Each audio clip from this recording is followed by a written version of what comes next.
कि अभी भारतीय जनता पार्टी की सरकार है उत्तर प्रदेश में। 3 महीने के अंदर में आप देखिएगा कि नेताजी की एक आदमकद प्रतिमा भारतीय जनता पार्टी ही लगाकर देगी वहाँ पर। राजनेता ऐसे हैं जो दिवंगत हो गए हैं, लेकिन कुछ मुट्ठी भर चुनिंदा लोग हैं जो पसंद शायद उनको नहीं करते हों। हमारे स्वर्गीय संस्थापक आदरणीय रामविलास पासवान जी का जब देहांत हुआ तो देश के यशस्वी प्रधानमंत्री जी ने उनको पद्म भूषण से सम्मानित किया। वहीं बिहार सरकार ना प्रतिमा के बारे में जिक्र करती है शशांक जी, और ना ही उनके जयंती के दिन पुण्यतिथि के दिन कोई अवकाश की बात करती है। माननीय मुख्यमंत्री जी का अब क्या नज़रिया है हम लोग के तो समझ के बाहर है कि दूसरी पुण्यतिथि हो गई, ना आप उनके जयंती ना पुण्यतिथि का अवकाश की बात करते हैं, ना एक आदमकद प्रतिमा की बात करते हैं। जबकि इसी पटना शहर में बहुत सारे चौराहे ऐसे हैं जहां आप लगा सकते हैं, लेकिन इच्छा शक्ति होनी चाहिए। शायद हमको लगता है कि जो सरनेम है पासवान, उससे ही माननीय मुख्यमंत्री जी को दिक्कत है। अगर ऐसी बात नहीं होती तो बिल्कुल प्रतिमा लगती और माननीय मुख्यमंत्री जी उसका उद्घाटन अभी तक कर दिए होते। कारण ये भी आप देख सकते हैं कि आदरणीय चिराग पासवान जी जिस तरीके से नीतीश कुमार जी का विरोध करते हैं। राजनीति में देखिए विरोध अपनी जगह है, लेकिन जो इस कद के राजनेता होते हैं ये विरोध करने से इनकी छवि और कीर्ति धूमिल नहीं हो सकती है। लेकिन माननीय मुख्यमंत्री जी किस कुंठा में हैं कि अभी तक स्वर्गीय रामविलास पासवान जी, जो भारत सरकार जिसको पद्म भूषण से दिया हो, सम्मानित कर दिया हो, आप केंद्र सरकार के पास अनुशंसा नहीं भेजते हैं भारत रत्न देने का, तो कहीं ना कहीं एक मानसिकता आपकी जो है वो स्पष्ट दिख रही है कि इनको किसी भी तरीके से दबाया जाए, कुचला जाए, इनको शांत रखा जाए और इनकी जो वाजिब मांग है उस पर विचार न करना। एकदम सत्ता का अहंकार, माननीय मुख्यमंत्री जी की हठधर्मिता है, अहंकार है कि मैं मुख्यमंत्री के कुर्सी पे जब तक रहूँगा तब तक अपने कलम से ये काम नहीं करूँगा। बिहार सरकार अब क्या चाहती है, जितना प्रयास हो सकता है एक पार्टी के द्वारा, उतना तो हमको लगता है कि आदरणीय चिराग पासवान जी ने किया। अब 8 अक्टूबर 2020 का समय ऐसा समय था जिस समय में बिहार ही नहीं पूरे देश की जनता रो रही थी, क्योंकि उन्होंने अपना सबसे चहेते नेता को खो दिया था, जिनका नाम था रामविलास पासवान, जो गरीबों के नेता कहे जाते थे। और ठीक उसके 2 साल बाद 10 अक्टूबर 2022 एक ऐसा समय आया जब पूरा देश फिर से रोया, क्योंकि वो फिर से अपने एक मसीहा को खो दिया, नाम मुलायम सिंह यादव। ये दोनों नाम की चर्चा हम इसलिए कर रहे हैं कि दोनों नामों पर चर्चा होगी अभी। और सबसे बड़ी बात कि रामविलास पासवान की दूसरी पुण्यतिथि है, और इस पर चर्चा करने के लिए लोजपा रामविलास के पूर्व प्रदेश प्रवक्ता चंदन सिंह हमारे साथ मौजूद हैं। चर्चा रामविलास पासवान पर होगी कि आखिर क्यों रामविलास पासवान को बिहार की जनता भूलते जा रही है, या फिर राजनीतिक पार्टियां जो हैं वो भूलते जा रही हैं।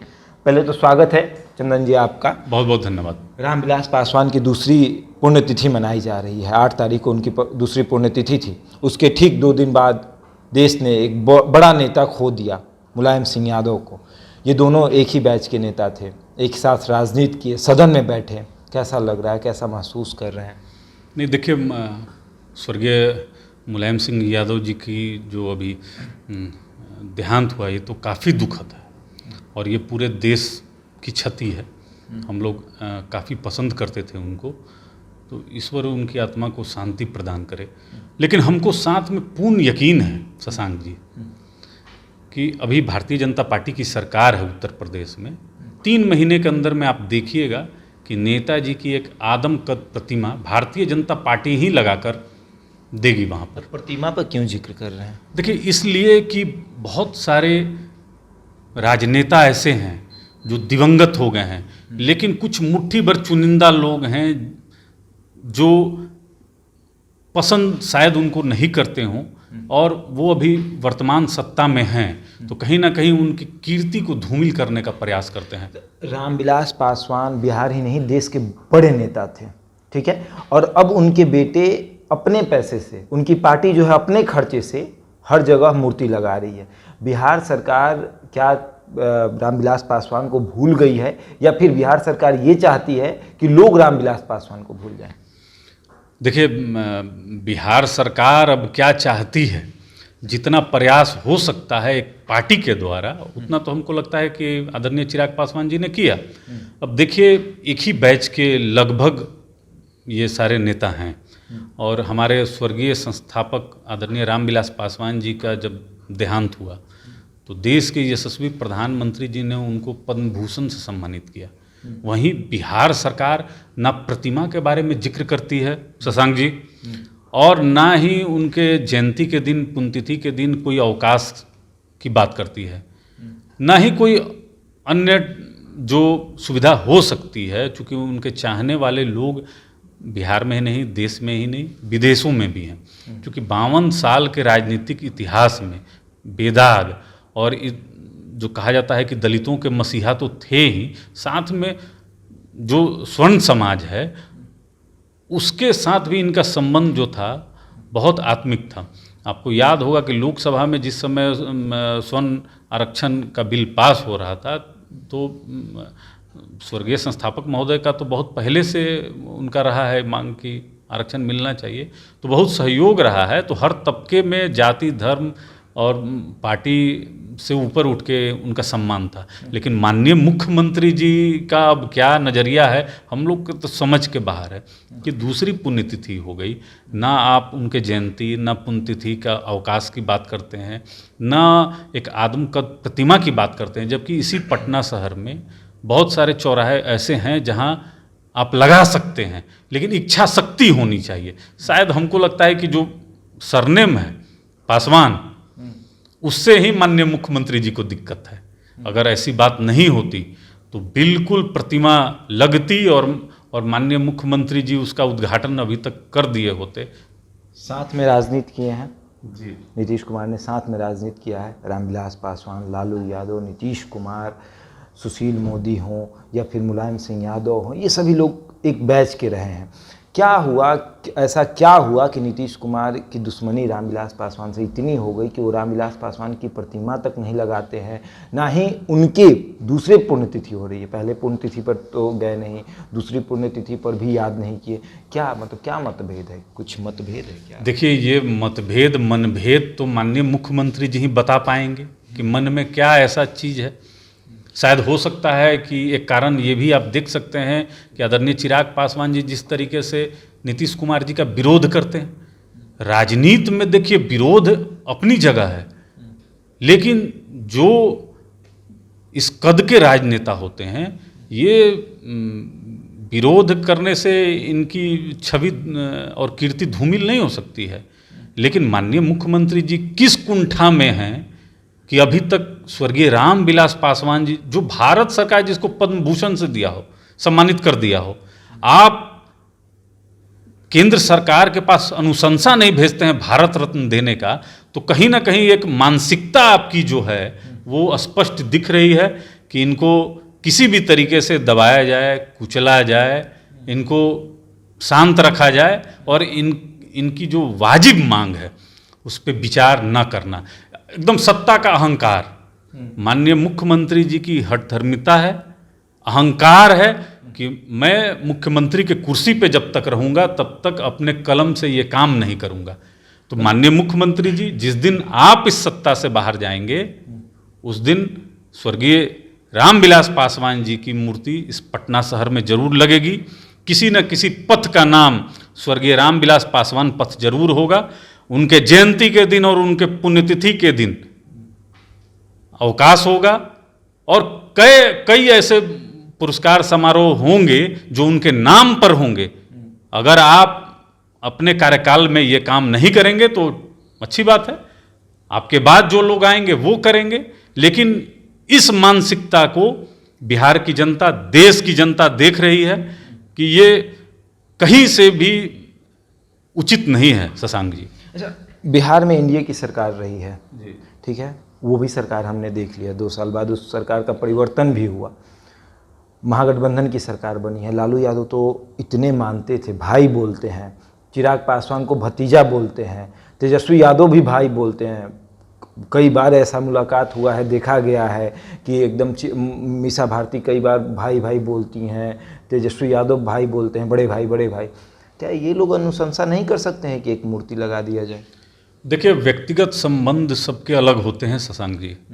चिराग जी का संबंध लालू प्रसाद यादव जी के परिवार से क्या है नहीं है, ये लोग बेहतर जानते हैं। व्यक्तिगत संबंध, राजनीतिक तौर पे जो मैंने देखा है कि 2000 में पार्टी की स्थापना हुई थी, उसके बाद से राष्ट्रीय जनता दल का विरोध सड़क पर उतरकर जितना स्वर्गीय रामविलास पासवान जी ने किया, और कहीं ना कहीं उस सरकार को उखाड़ फेंकने में लोक जनशक्ति पार्टी की अहम भूमिका थी। ऐसा कोई दिन नहीं था कि सड़क पर आंदोलन नहीं ना होता हो। जेल भरो आंदोलन से लेके कई सम्मेलन, रैली लोक जनशक्ति पार्टी ने किया उस समय स्वर्गीय रामविलास पासवान जी के नेतृत्व में। मतलब नाक में दम जिसको कर देना कहते हैं, वह लोक जनशक्ति पार्टी करती थी राष्ट्रीय जनता दल के खिलाफ। ये राजनीतिक तौर पे हो सकता है, लेकिन जिस समय रामविलास पासवान जी को जरूरत पड़ी राज्यसभा जाने का, वहाँ आरजेडी ने सपोर्ट भी किया।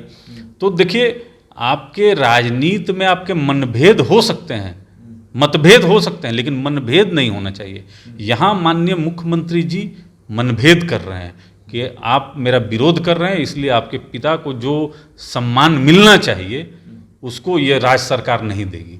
मतलब चिराग पासवान जी जिस तरीके से मुख्यमंत्री का विरोध करते हैं, उसी का परिणाम अभी स्वर्गीय रामविलास पासवान को मतलब देख रहे हैं, ऊपर से देख रहे होंगे, या फिर उनकी प्रतिमा नहीं लगाई जा रही है, या फिर देखिए स्वर्गीय रामविलास पासवान जी का कद बहुत बड़ा था, गिनीज बुक में नाम हो, एक लंबा राजनीतिक कैरियर हो, 6 प्रधानमंत्री जी के साथ काम करने का जिसको अवसर मिला हो, और देश के सुदूर से सुदूर कोने में भी जिसका पहुंच हो, और दलितों में तो खास करके देश के दूसरे अंबेडकर कहे जाते हैं।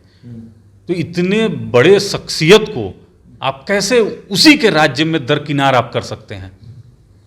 आप कैसे कर सकते हैं?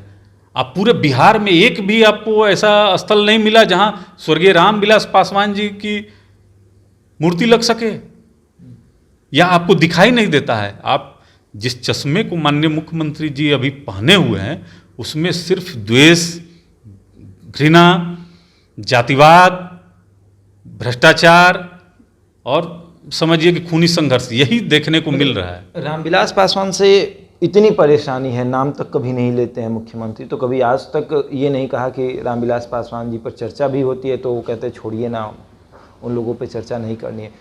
बेदाग छवि के थे, ऐसा भी नहीं था कि उनके राजनीतिक कैरियर पर कुछ भी आज तक दाग लगा हो।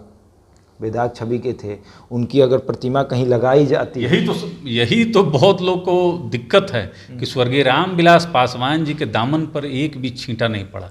बहुत लोग के पेट में मरोड़ होता है। लेकिन मैं कह देना चाहता हूं बिहार सरकार को कि जब यह सत्ता नहीं रहेगी, उस समय जो सरकार आएगी स्वर्गीय रामविलास पासवान जी को जरूर सम्मानित करने का काम करेगी। एक आदमकद प्रतिमा तो इस पटना शहर में लगकर रहेगा, समय चाहे शशांक जी जो लग जाए।